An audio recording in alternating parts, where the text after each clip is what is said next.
Hello. I'm not sure if anyone's here. I'm trying to see if someone's here. Sorry for the delay getting going. I had hooked up my microphone, but it was reading as speakers, and then knowing that the number was working, so I had to check on the computer, restart, all that good stuff. I'm going to see if I can hear. Okay, so it looks like you can hear me. Um, Internet's been kind of slow today, so I'm going to apologize if it's like a little wonky. So there was a lot of questions about the Soviet Union and the Cold War and some of other kind of elements here. And there's also a couple of questions about like the French and British and their interest in Egypt and the Balkan region as a part of it. So I'm going to kind of start chronologically. So as far as the French and British being interested, any land they're ever interested in, it's going to be for resources. Being it like Egypt and the access to like the Suez Canal and get into the Red Sea, so they can go from like the Mediterranean to the Red Sea to the Indian Ocean, or like oil or other resources in other nations. There's always resources for access to trade routes. So that would be why the French and British are so into. So then this brings us to like the Balkan region. Because basically you have the Ottoman Empire, which starts in the 1450s, and it's one of the longest running empires. And it lasts into the 20th century. It doesn't really collapse until after World War One. And so what you see is part of this Balkan region that had been under the control of the Ottomans is called the powder keg of Europe, in reference to a powder keg of gunpowder that could be explode at any time. So a powder keg is a barrel that you use to store gunpowder. And when you store gunpowder there, it's very, um, it could easily explode with like a little spark. So they call the Balkan region gunpowder, or the gunpowder keg of Europe, because there's a lot of tension in the region. Ottoman Empire started to lose control of the Balkan region, and Austria-Hungary moved in and started to control it. And you have a lot of different ethnic groups living in the Balkan area, such as like Serbians, and they all are nationalistic. They all want their own countries, and you have this idea of nationalism and independence spreading throughout Europe and the world at 1800. American Revolution, French Revolution, Latin American Revolution. Um, you had the unification of Germany, the unification of Italy. All of this is stemming from nationalism. Like, these people have this great pride and they want their nations, and they don't want to be controlled by outsiders.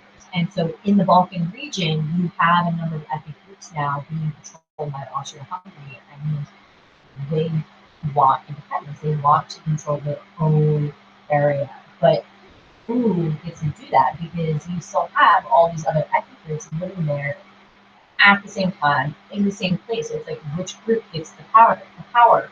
So this leads to a lot of tension, a lot of conflict. That's why I call it the powder keg of Europe. And ultimately, it does explode when the Serbian nationalist Gavrilo Princip, member of the Black Hand, assassinates the Archduke of Prince Ferdinand, Archduke of Austria-Hungary, who was the heir to Austro-Hungarian throne, and this of course leads to World War I. So that's why they called it the powder keg. And I take my glasses off because I'm glare, but then I could more questions. And then of course with the World War One, Russia ultimately pulls out and has a revolution. Um, and this is the Bolshevik Revolution or the Russian Revolution led by Vladimir Lenin. So someone asked the difference between Lenin and Stalin. So Vladimir Lenin helped lead the Russian Revolution with this idea of peace, land, and bread. Right? They're peace because the soldiers are fighting World War One. They're starving. They're dying at home. Their families are starving and dying. And then bread. You're starving. You don't have access to food. They're going to give you bread. And then land because, even though serfdom had ended in the 1800s in Russia, most peasants, just like we see anywhere else where they gain independence, most peasants are very, very poor and don't own their own land. They still work for some other person. And so it keeps them kind of locked into this cycle of poverty. And so this idea of peace, land, and bread kind of addresses all these problems that are being had by the people of Russia. And when Vladimir Lenin finally wins the Civil War, they execute the entire royal family, that's the Romanovs. Um, he establishes a communist totalitarian, well, not quite totalitarian yet, but a communist dictatorship. And he creates what's called a war communism, and he tries to make everything communist to try to equalize everything in Russia. And ultimately, what we see happen though is there's a lot of economic problems. It stunts economic. So then he comes up with what's called the NEP, economic policy, where he allows for some capitalism because he realizes that some of that would be needed to lead to economic growth. Unfortunately, he dies, and before he dies, he warns Russia about Stalin. Stalin is questionable, he is ruthless, and he wants power. And so Stalin comes to power and basically gets rid of all his enemies. Trotsky, who is Lenin's other right hand guy, flees for his life, and Stalin is tracked down and executed. Anyone who questions him is executed. Anyone who questions Stalin's policies is executed. Anyone who refuses to comply is executed. People are put on trial called this Great Purge, where they get rid of all these individuals who are very, very close with Lenin. And basically, he threatened them. You admit to carrying out these treasonous crimes and we execute you, or we kill your entire family. So people would admit to doing these crimes that they didn't actually do to save their families. And Stalin really ushers in this complete totalitarian dictatorship in communist Russia, which becomes the Soviet Union. He controls newspapers, radios, education, arts.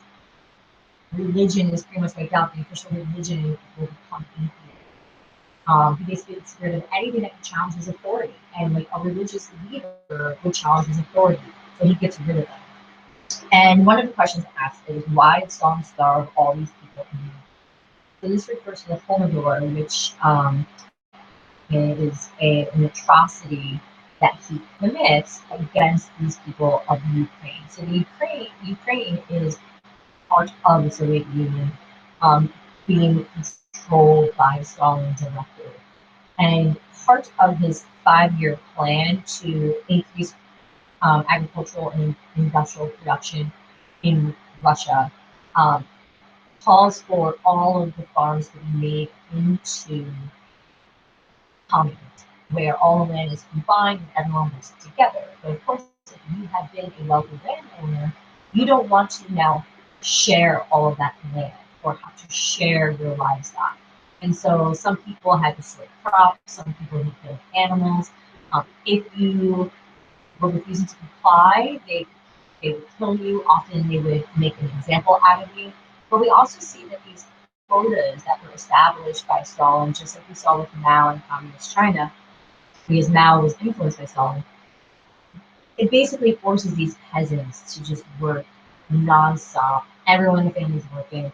If there's a bad harvest or a drought, something happens and you're not meeting quotas, you're punished. Sometimes they would kill you, sometimes they send you to work camps. They would take the seed that you were storing to plant next year. And so what happens is with this Ukrainian Holodomor, is Stalin basically forces starvation and famine upon Ukrainians who are trying to fight back and not follow his orders by confiscating food, confiscating grain, and you have millions of farmers who essentially end up starving because they weren't receiving food or the food was being confiscated from them. Let's see other questions.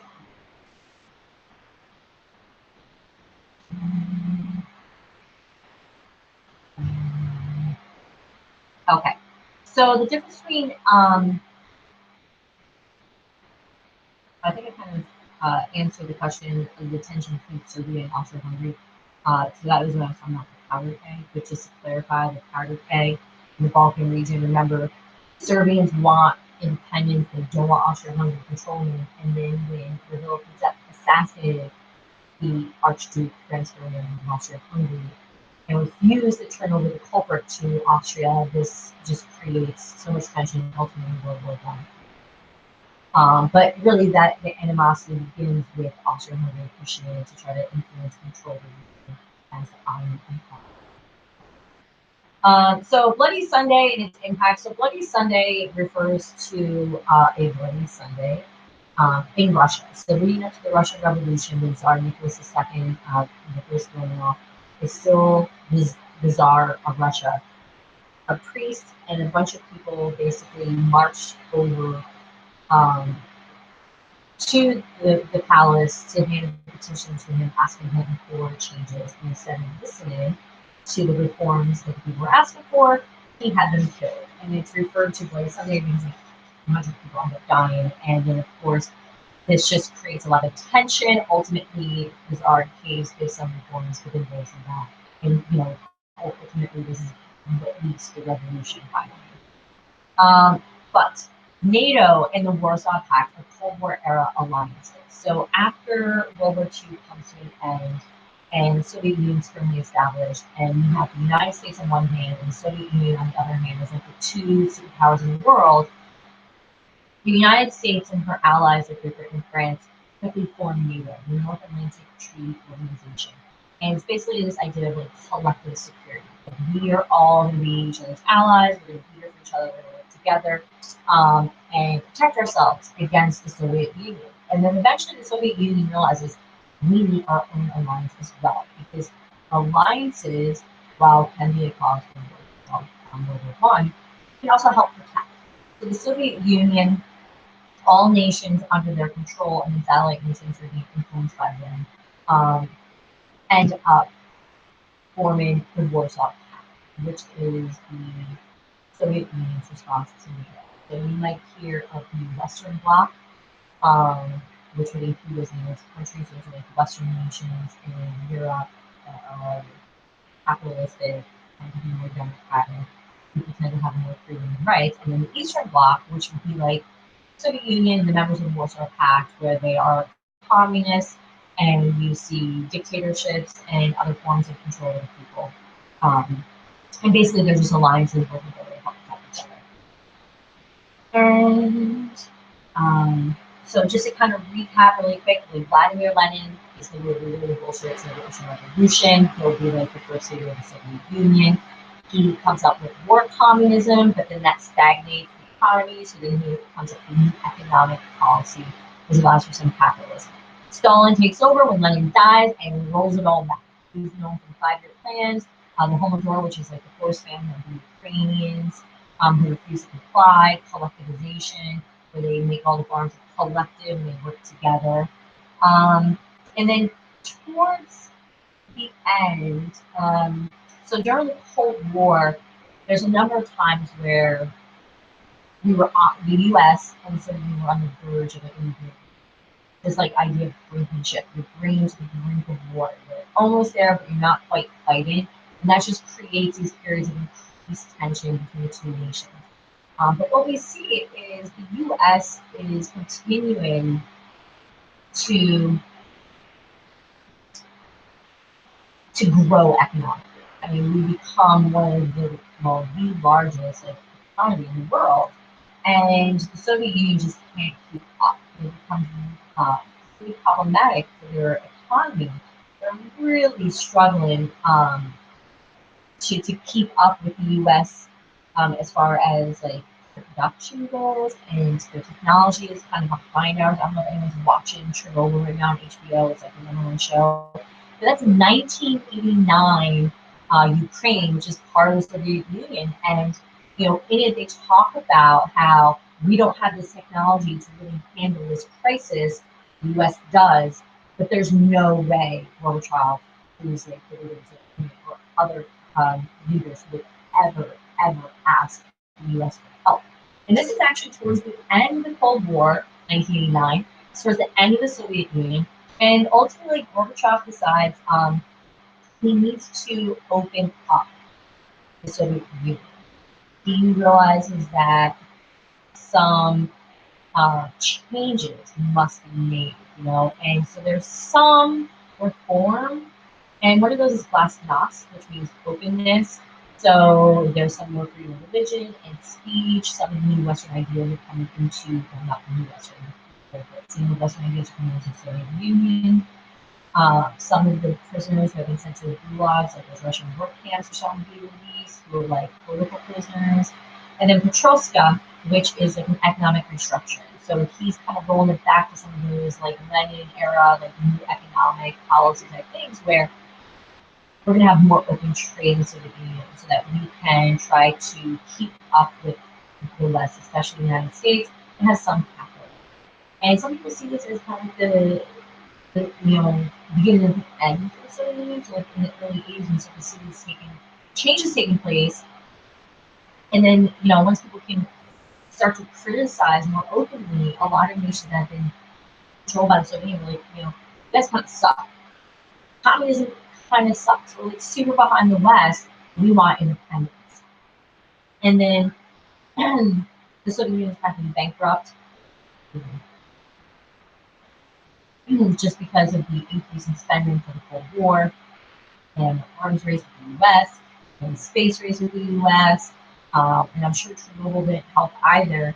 They just couldn't keep paying for some of these elements. And so ultimately, the Soviet Union collapses in 1991. And little Merritt is in elementary school. Okay, so I'm just trying to see the question. Franco-Prussian War will not be on the Regents. Someone just asked that, but yeah, the Franco-Prussian War, I mean, that's between the Prussians and the French. It would be part of the unification of Germany, but you would never have a specific question asking about that. Usually when you talk about the unification of Germany, you're talking about Otto von Bismarck and his idea of blood and iron, and the Franco-Prussian War is an example of that. So you might have like a chart that shows like all these wars, Franco-Prussian War being one of them, and then it's about like Otto von Bismarck and blood and iron. He believed that Germany could only be unified by like blood and iron. Pretty much it.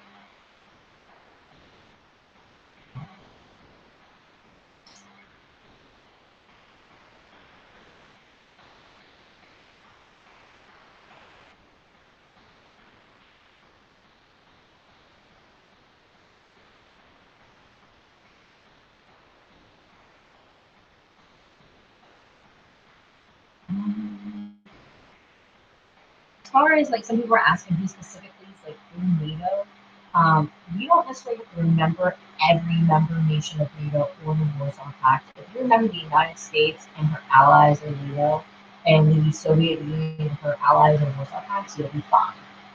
NATO's North Atlantic, so think like Northwestern Europe and like Canada and the US, right? Um,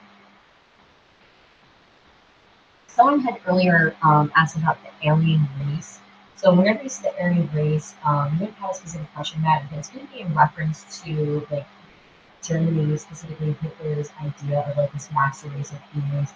The Aryan race, they were fit and healthy, blonde hair, blue eyes, and he really felt like that was like the ultimate race of Germans, right? And so a lot of his propaganda posters would show these, fit athletic men with blonde hair, blue eyes, and like women with blonde hair, blue eyes, with like a large family, because he really was pushing some of those more traditional family values where women were home having children and raising the children, and then men, were athletic and like, fit and, were in the military and working for the state, etc.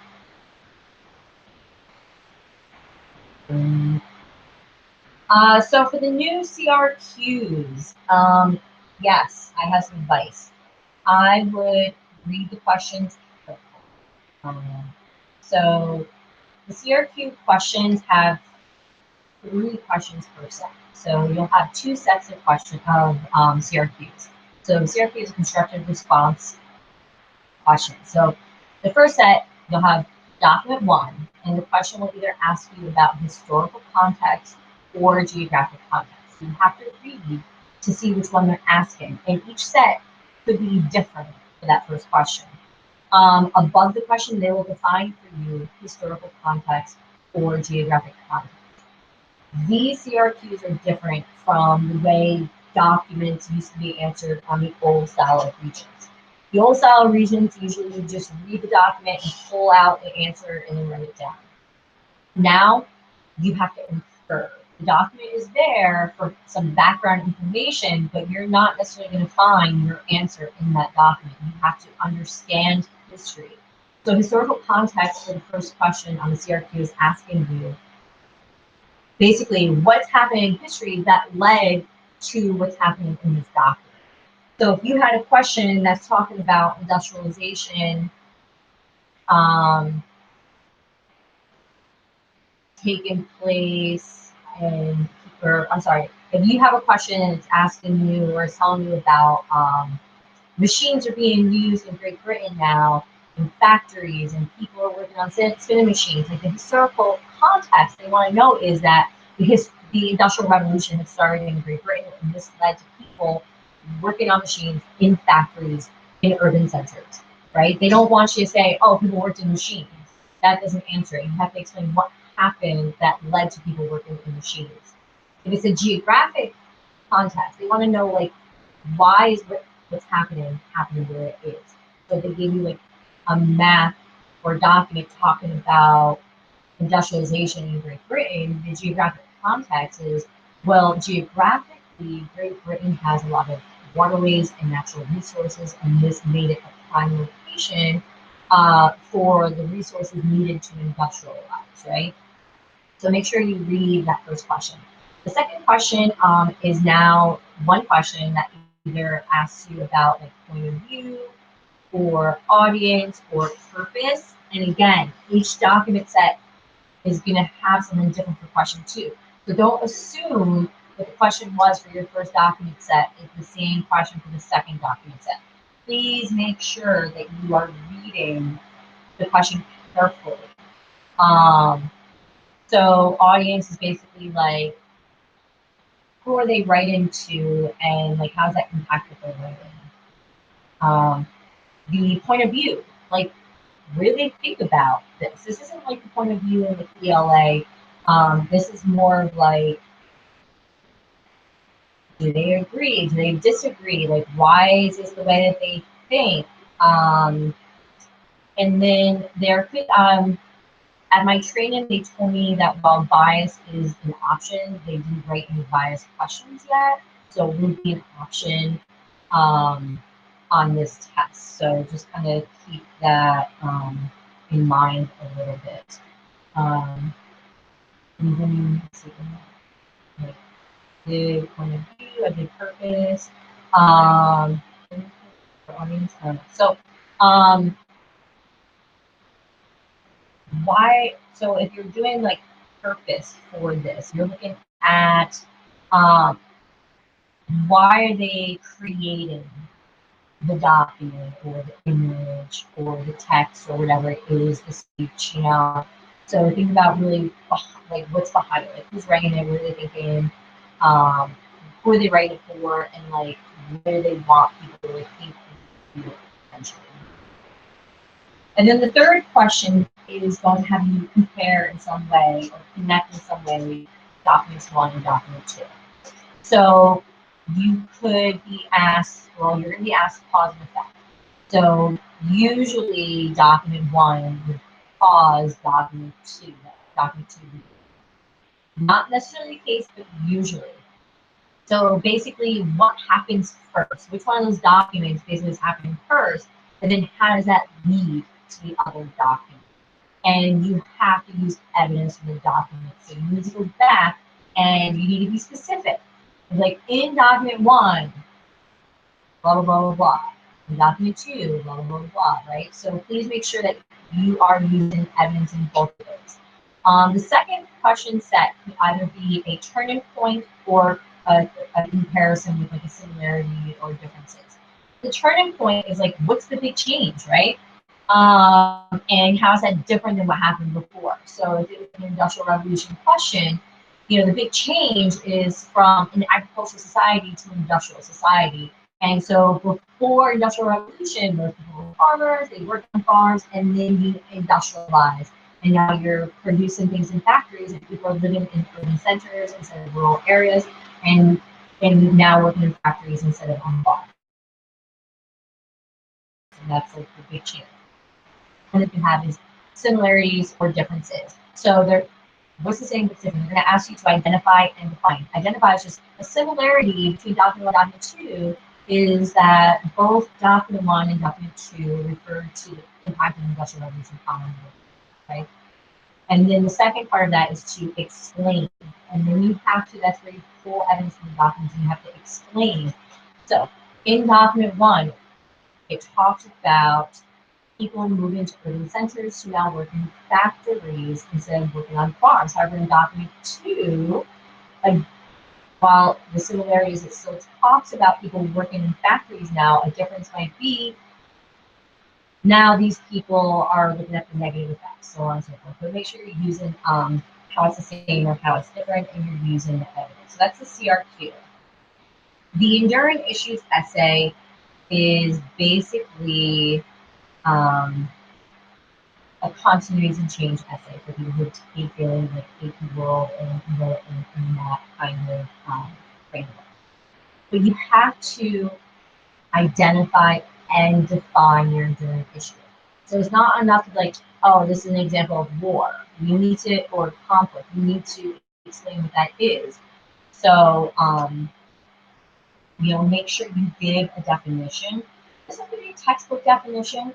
You like a conflict is when like one or more people or groups of people are fighting against each other or there's tension over a particular issue, right? It could be disagreement, an argument, whatever, but make sure you identify and define.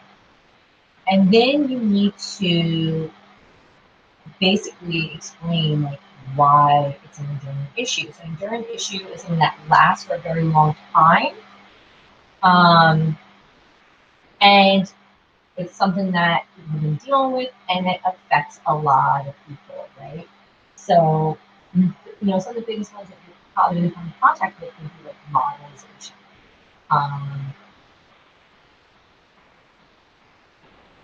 Conflict, power struggles, inequality, human rights violations, resistance to modern ideas, right? So, or ideas and beliefs. Like these are things that you come across that you could really write about. But you need to identify and define that enduring issue.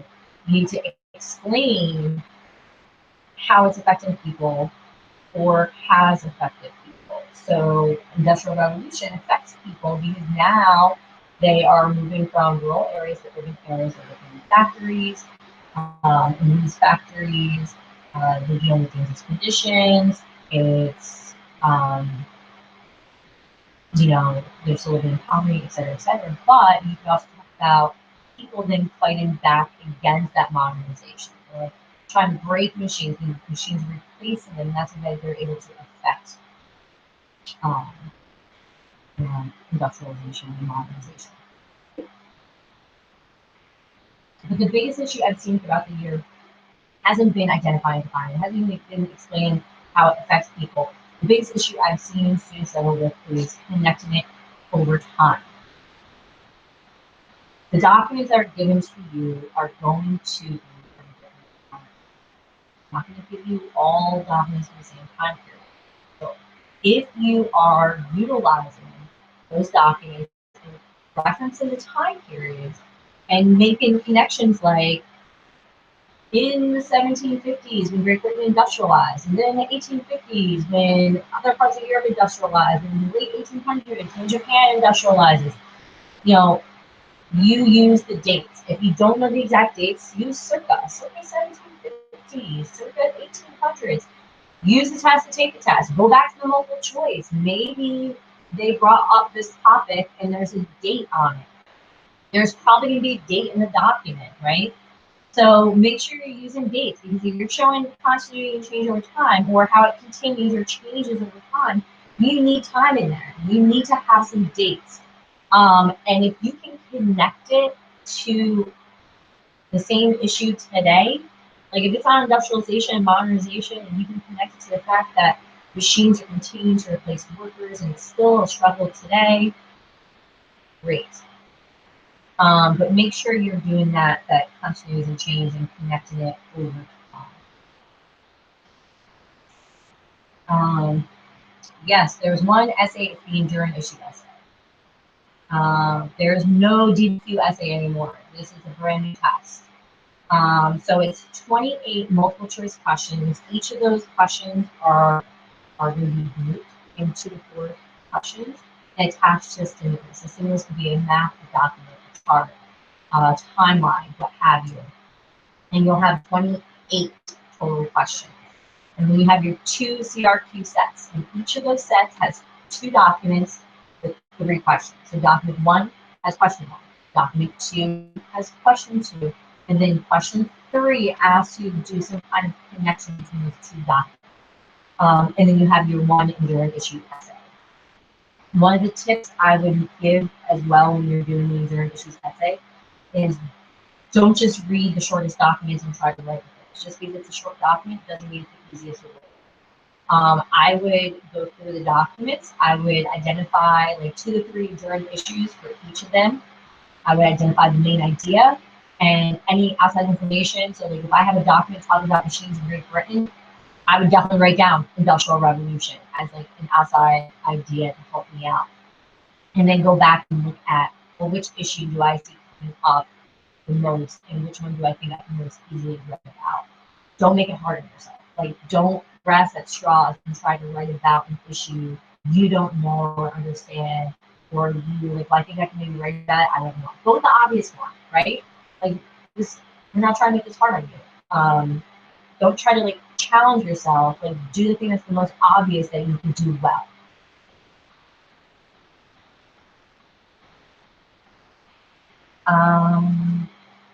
Yeah, don't cheat. You can't cheat anyways. You cheat, you will get a 0, and it is a graduation requirement. In most schools, it's part of your grade, and it can also lead to all of your classmates' tests being invalidated, and then they'll have to come back in August and do it, and I'm pretty sure they're not going to let you do that. So I would not do that.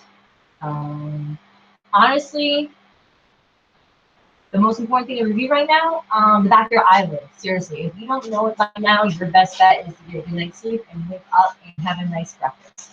There's nothing that you can cram for tonight that's going to help you. If you really want something that's going to help you, you could. I have like a 2-hour video on Global 10 content from last year that you could listen to, but I would not say I'm trying to cram.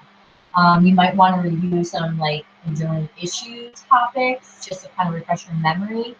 But use the test to take the test. Like, they're going to give you definitions for like your CRQ questions, like historical context. They're going to define geographic context. You know, they're going to identify. They're going to define like cause and effect. Like, use what they're giving you. Go back to the multiple choice when you're doing your enduring issues essay to look for outside information. All of the questions, multiple choice questions, are connected to a stimulus. So with the stimulus, what is it? Like, my biggest tip for multiple choice is process elimination.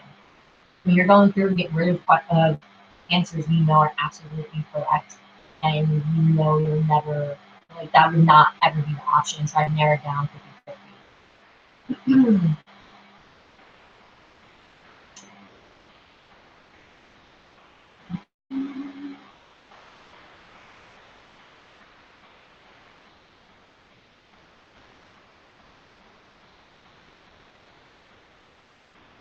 So the studying for taking the AP prepare you well enough for this test. It should. The content is very similar, with the AP content typically go deeper into the content. I know my AP kids have done some practice region stuff, and they're like, this is so much easier. The Regents is a little more straightforward. The lexicon, so like the level of reading is a little bit lower as well. It's a little bit more obvious. Like with AP World, there's a lot of like, well, like two answers could be correct, but I just like one of them better.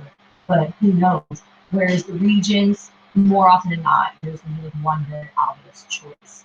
And a lot of the skills you practice for AP World are very similar to what you're doing in Regents. The CRQs, a lot of times compared to the SAQs, it's just not full, like short essay, like paragraph, or like a few sentences. In the endurance issues essay, it's constantly and change over time. So if you're used to writing constantly and change over time, that's what you're doing. Like, how's it continue to be an issue? How's it change, etc. What's important to know about uniting the Italian states? They united.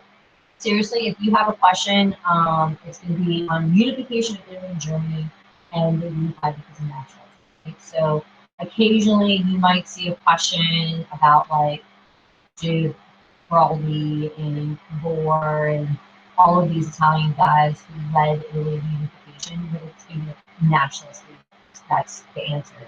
And usually it's connected to German unification with Otto von Bismarck, blood and iron, again, nationalism, right? Because nationalism can both unite and divide.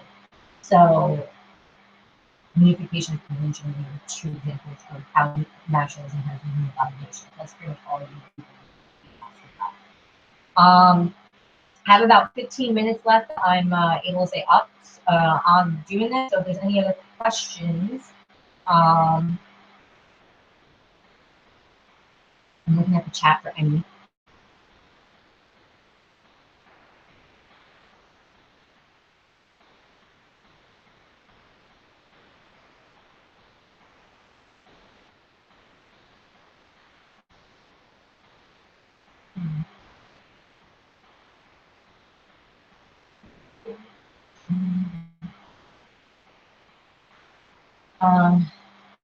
Oh, another tip for the during issue essay. The essay prompt has like bullet points of things you have to do. That's your rubric. So you need to go back and check off those bullets when you've done those things.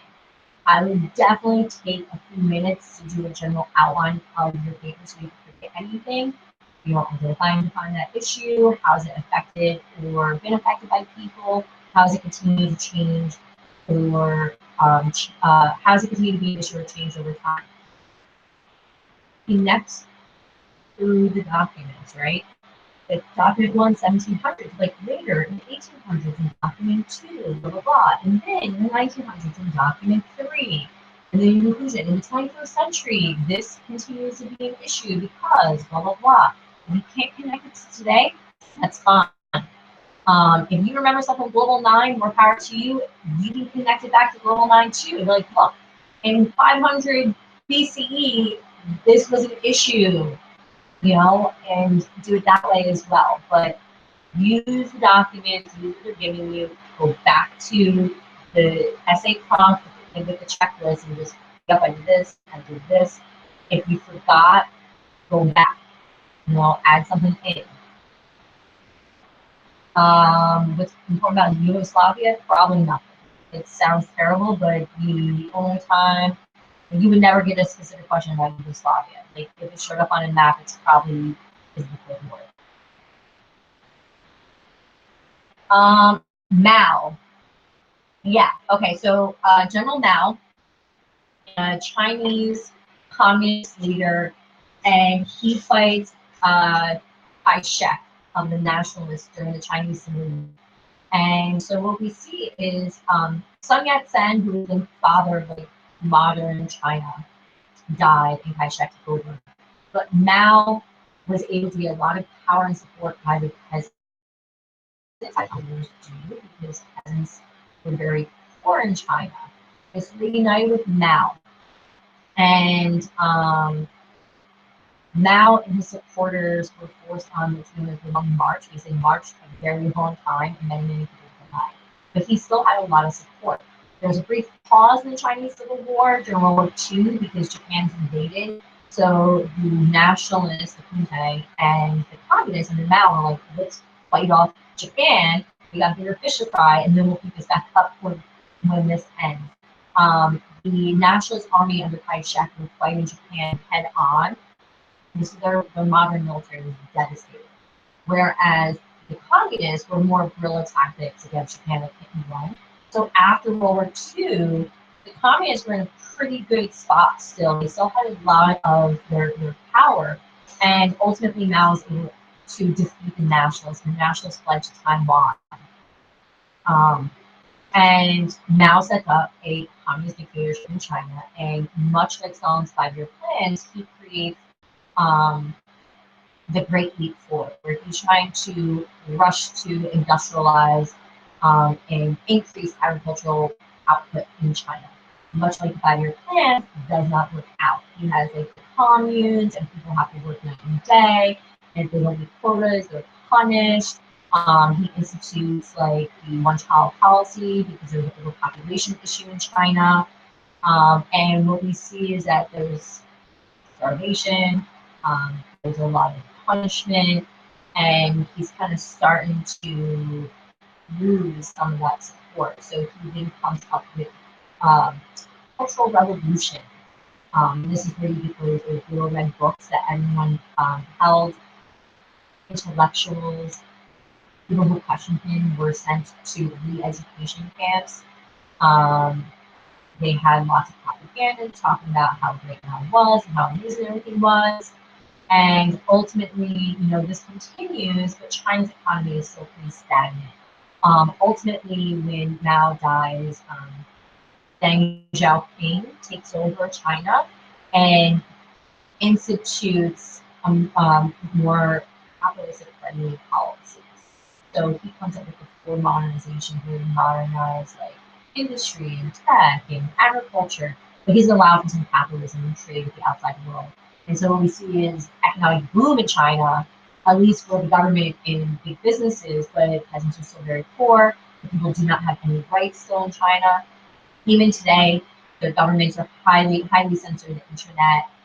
This is when like Tiananmen Square happens in like the 80s, and all these college students protest the Chinese government, and they demand that they want more democratic elections and freedoms. And of course, the Chinese military kills many people. We don't have exact counts because again, Chinese government is very secretive and won't release those numbers. But that's just kind of like China in a nutshell. Um, Satellite state revolutions. All you should really know is like satellite states of the Soviet Union. When they first revolt, like in like the 50s and stuff, they're crushed.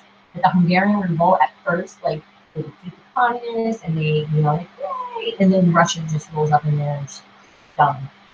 So all those early like revolutions in the Soviet satellite states are absolutely crushed. But then towards the end of the Soviet Union, when we see like Glasnost and Petroska take hold under Gorbachev, we see like in Poland, the solidarity movement where they unite and they start to like demand independence, and they do get so, but earlier ones crushed. Which people didn't even know that and without them? Couldn't tell you. Our curriculum goes from the scientific revolution and the Enlightenment to modern era. So that I can just sit here and list off a bunch of people because I'd be here for a couple of hours. Boxer Rebellion. It's 20 multiple choice questions. It's released by mistake.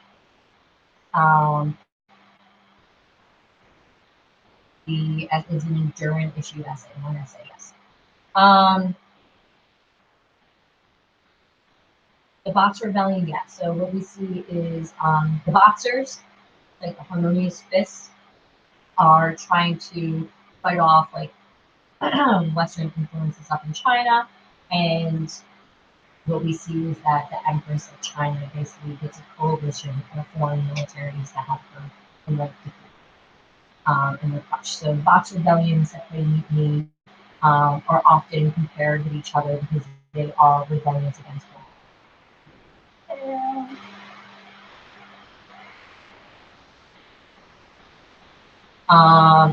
So yeah, so just to clarify, some people are coming late don't know, it's 20 multiple choice. All of them are grouped in like 2 to 4 questions, and they have a connected stimuli. So a map, chart, an image, a document, etc. Then you have the 2 CRQ sets. Each set has 2 documents, 3 questions. The document 1 has question 1, document 2 has question 2, and then question 3 asks you to do some kind of connection between those two. And then you have the 1 during the essay. 3 hours unless you get extended time, and you have to sit for at least 2 hours. Use the test to take the test. Go back and look at the multiple choice. If you're doing that during issue essay and the CRQ is connected, go back and look at the CRQ. You know, like use what they've given you. In the past, the test has also gone chronologically, so we're assuming it's going to be a similar situation, which can help as well, because if you're hitting industrialization questions and then you get a question, and you're uncertain, like, well, I know we've done industrialization, so the next thing is probably imperialism or like World War One. So you can kind of time it that way. Apartheid. So the leader of the Haitian slave revolution is Toussaint Louverture. He was a French trained soldier, and he ended up dying in prison in France too. But apartheid. So apartheid is basically like segregation in America, but much later. So segregation, or I'm sorry, apartheid doesn't end until like the 1990s. And this is in South Africa. So if any of you guys know Trevor Noah from The Daily Show, he wrote a book and speaks about his life. It's called Born of Crime.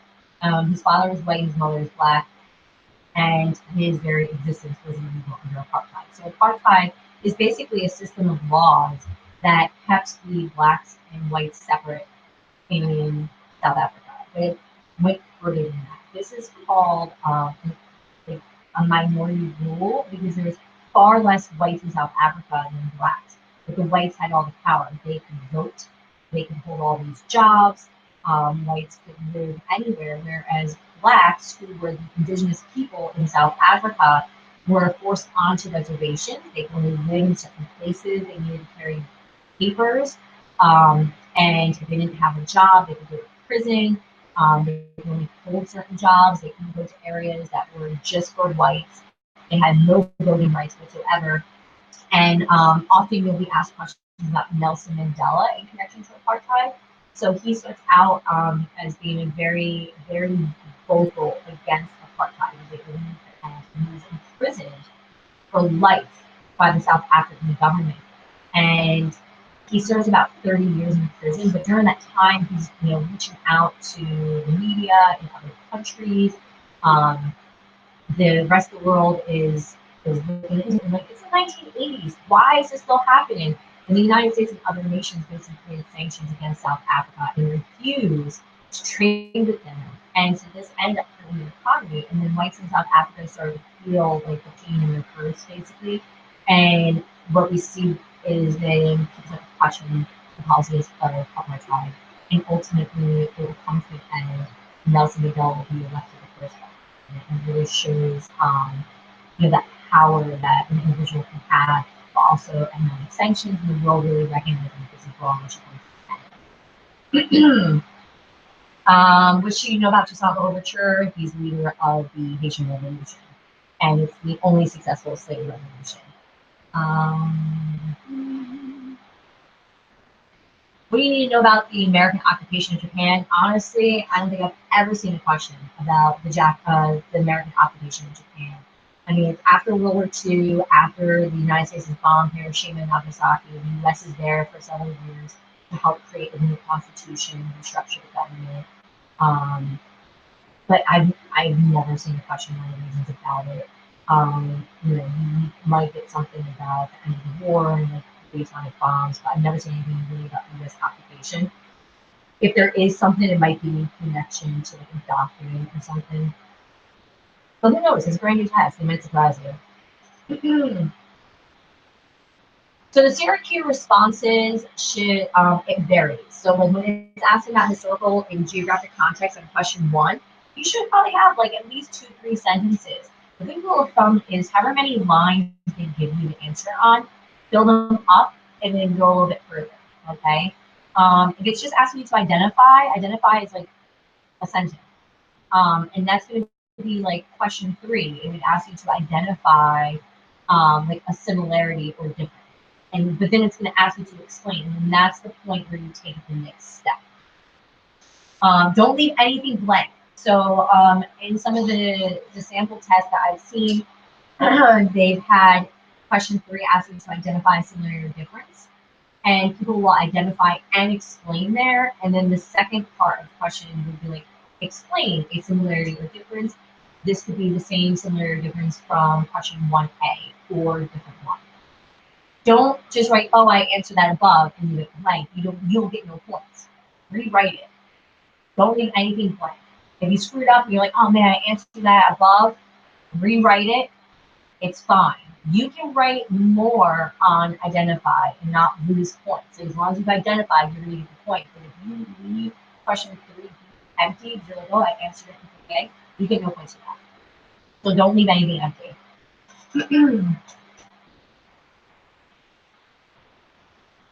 Is it worth using more than 3 documents in the during issue essay? Not necessarily. You need to use at least 3. And to get a 5, you just need to use 3, as long as you're completing all the other elements of it. If there's a 4th document that really kind of helps you build your analysis, absolutely use it. But you don't have to do more than 3 to get a 5, as long as you're doing everything else on it. Yeah, I would definitely know Iranian Revolution. That's a big one because they revert from more modern westernized society to a more traditional Islamic republic under Ayatollah Khomeini. French Revolution, yeah. I'm wrapping this up though. I have a couple of videos that reviews all the content that I will post. I don't have time to go into all the content. I probably have like 20 minutes on it. John Green does a really good French Revolution video for his Crash Course history. Yeah, you should definitely know some more recent modern events. The Arab Spring that happened in like the early 2000s, that's been on the test. It's basically a bunch of revolutions. Um, so I was getting text from my students. The journal issue essay, it says you need outside information. It doesn't specify 3 pieces. My recommendation is probably more than 3 pieces, as much as you can. I recommend at least 1 piece of outside information in every document, but more if you've got it.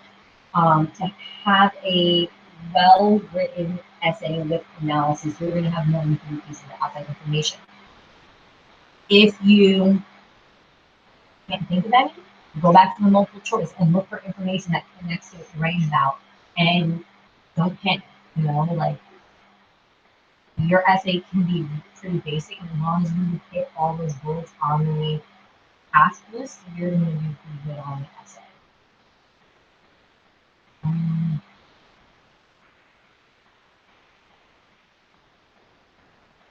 Yeah, substantial outside information. Yeah, it's really kind of leaves it open. They're not saying like you need 3 pieces. Like you should have substantial. Like if you're not writing well-developed body paragraphs and they're only a few sentences long, you can be safe to assume you do not have substantial evidence. In fact, you can probably safe to assume you did not complete the task. So if you're not writing well-developed paragraphs, you need to go back and read what you wrote and add to it. Because if you're only writing like 5 to 7 sentences per paragraph, you're missing. You're missing some information. You need to go back and okay. More analytical than descriptive. What is that? Yeah, you need outside information to be analytical. If you're just listing a bunch of things that happened, you're descriptive, describing what happened. Analytical is explaining how and why it all happened and how it all connects back to this enduring issue. So if you're just listing, oh, industrial revolution took place, people moved to cities, and people use machines, and this is an issue that continues to today, you're descriptive, and you're looking at to that kind of really to explain how all that connects back to being very issue. Someone asked, yeah, you should do modern events. I can connect. Here I have a couple of videos I can post. Um, so I'm going to share in the group chat. Actually, I'll post as a comment on this video, because I'm going to post it in the chat. I have a document that goes through all the content from Global 9 and 10. Global 9 content is no longer on this test, but you can see on this document information that I've crossed out and it's not on the test. This document will lead you to my videos, and it also has a timestamp, so you can see if you're like, oh my god, I don't know anything about the Iranian Revolution, you can go to the section on Iranian Revolution.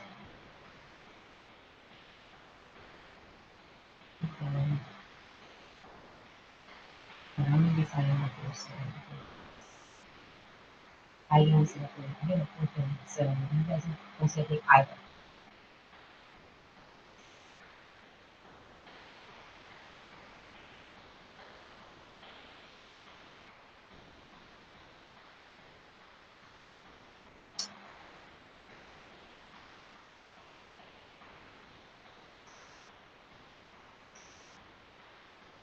Okay. So you should be able to see under my information, I posted a link to the videos with the timestamps. I tried posting before in the past, and let's see if we can post in the chat.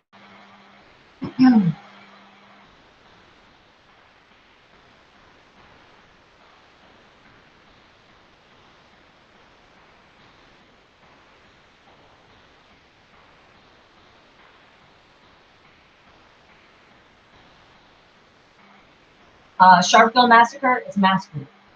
Tons of people died in South Africa protesting apartheid. Again, the Regents isn't going to ask you when did this happen or what was this. They're going to ask you to make connections, identify major ideas, connect to issues. Like this is an example of genocide, and this is an example of nationalism. And it's pretty general. Um, if you can't remember all the specific information, you should be able to figure it out as long as you have an idea. I've already talked about Sunday the Armstrong massacre. You have a bunch of unarmed civilians in India and the British Empire and killed, right? It's a massacre. Um, and people die. And it helps people realize that perhaps, imperialism isn't that great.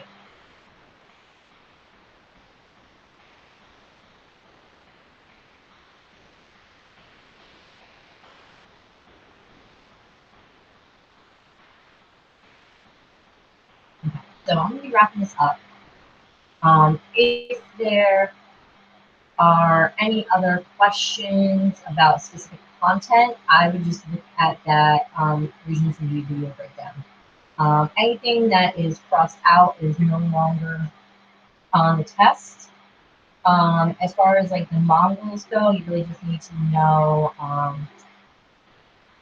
you know, they they had controlled Russia, and Russia was the pawn, and the Great takes over, and he's in the next step.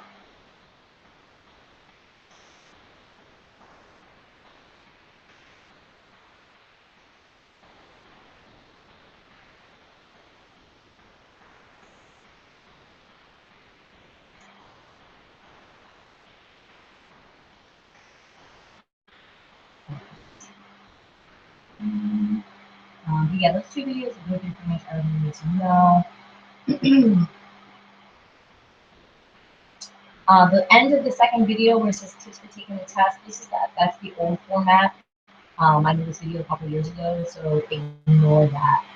I wouldn't worry about that. But there's also some links to some other things. Um,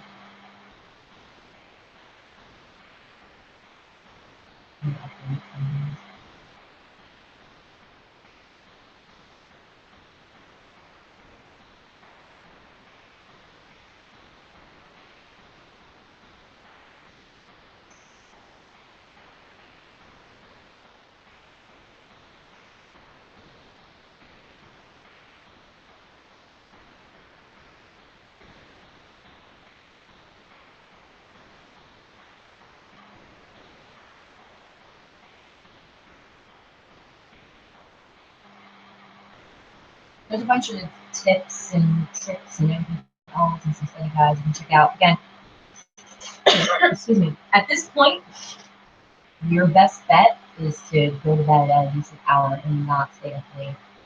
It's not going to help you at all. Okay.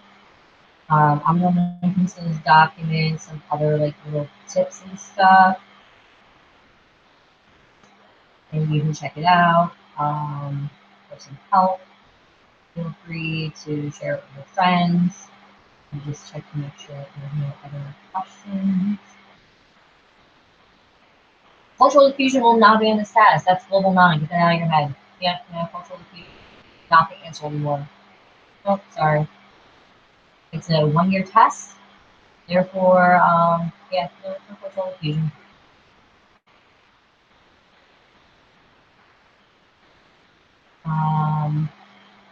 Simon Bolivar.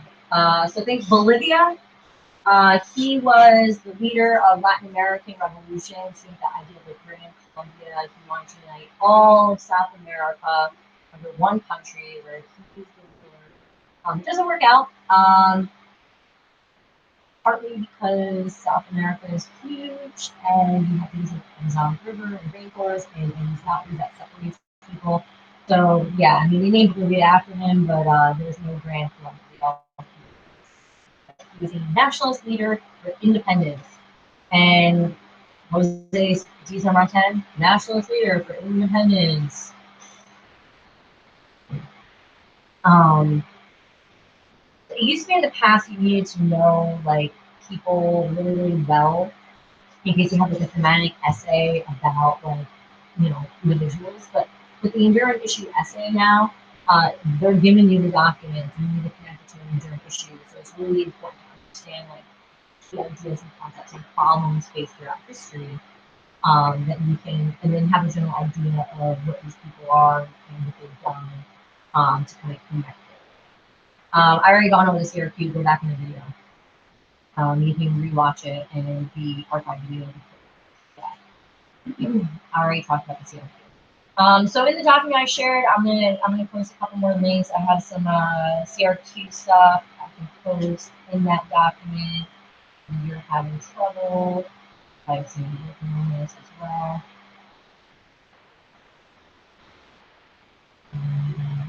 Make sure that you definitely otherwise. So in the document I share with you, I posted a link to like a CRQ summary. I'm gonna post to some of the issue stuff.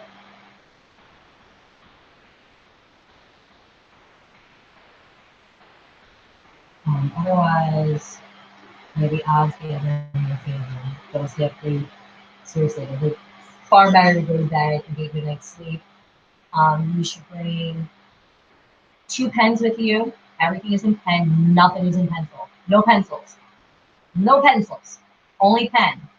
Also, I know at my school, we start tests sharply at 8 o'clock. That means at 8 o'clock, you are in your desk with your tests, and we are starting. That means that you should be in your school by like 7:30, 7:45 if you're starting at the same time.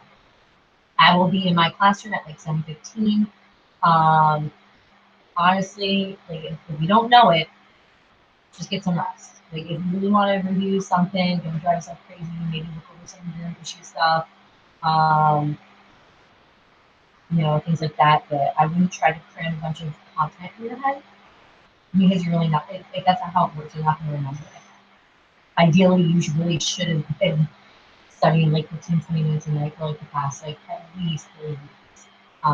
Which some of you hopefully did. No pencil, no pencil, no, all pen, all pen. Like, all caps, not angry caps, just all pen caps. Because we've had people in the past who've done it in pencil, we had to bring them back in and we have to write over everything in pen. No pencil, not fun. Okay. So with that being said, I'm wrapping up and going to bed. I was camping all weekend, so I gotta finish the computer away and all that stuff. So good luck. As I can say at this point.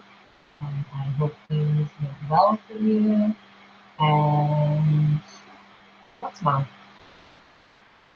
Yes, even the multiple choice is all pen.